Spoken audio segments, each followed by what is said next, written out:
एक नेकदिल इंसान था खालिलुल्लाह। उसकी पूरी जिंदगी अल्लाह की इबादत में गुजर रही थी। एक रात उसे ख्वाब आया, खालिलुल्लाह, अल्लाह की राह में कुर्बानी दो।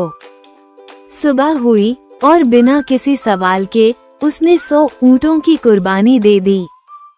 अगली रात फिर वही ख्वाब, सभी ऊँट खत्म हो गए। अब खालिलुल्लाह को सबसे कठिन इम्तिहान का सामना करना पड़ा।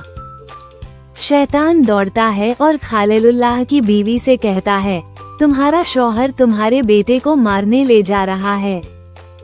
लेकिन बीवी जवाब देती है, तेरा यहाँ क्या काम है। अब वो सीधे बेटे के पास आता है और कहता है, तेरा बाप तुझे मारने वाला है। लड़का मुस्कुराता है और कहता है, अगर ये अल्लाह की मर्जी है तो मैं खुशी से कुर्बान हो जाऊंगा। शैतान ने तीसरी चाल चली, वो भैंस का रूप धारण कर लेता है। खालिलुल्लाह ने समझ लिया और कंकड़ उठाकर मारा, शैतान भाग गया। अब वो सीधे बेटे के पास आता है और कहता है, तुझे पता है तेरा बाप तुझे मारने वाला है।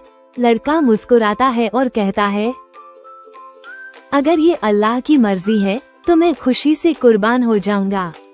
शैतान फिर हार गया।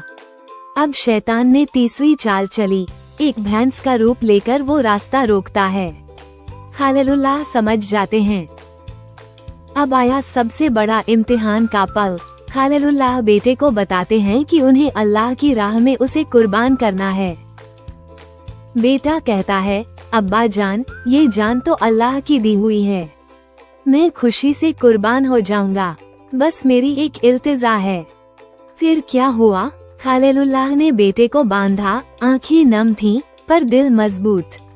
खंजर उठाया और बेटे की गर्दन पर चलाया, मगर चाकू चला ही नहीं। वो चाकू उठाकर एक पत्थर पर मारा और पत्थर 2 टुकड़ों में बंट गया। आसमान से एक नूर, रोशनी आई। फरिश्ते की आवाज गूंजती है, ऐ खालिलुल्लाह, तुझे कुर्बानी कबूल कर लिया गया है। एक चमकदार सफेद दुम्बा आए और खालिलुल्लाह ने उसकी कुर्बानी दी और इस तरह उनकी कुर्बानी मुकम्मल हुई। उसकी सारी चालें नाकाम हो चुकी थीं। खालिलुल्लाह बेटे को लेकर घर लौटते हैं। आज भी हर साल बकरीद के दिन लाखों लोग कुर्बानी देते हैं। कुर्बानी नीयत, सब्र और भरोसे की होती है। जब नीयत पाक हो, दिल में ईमान हो, तो शैतान की कोई चाल नहीं चलती।